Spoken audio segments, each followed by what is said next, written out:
Kızıldın Üçtuğaş Kalı'nın öğrencisi Manguş Sancay. Olay sıvak bir çüdük eki duracı. Bodaldarım cığıra tıktıp çatıp örmen. Bodarağın hünhereli de aldıp bastır. Irak çılдар çalığı üyem katlap çırtıp.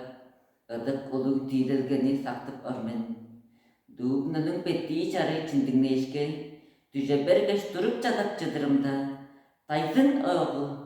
Kuttun söğüdün çara şapkın, tayıncı ör burun garlıp arda bergen.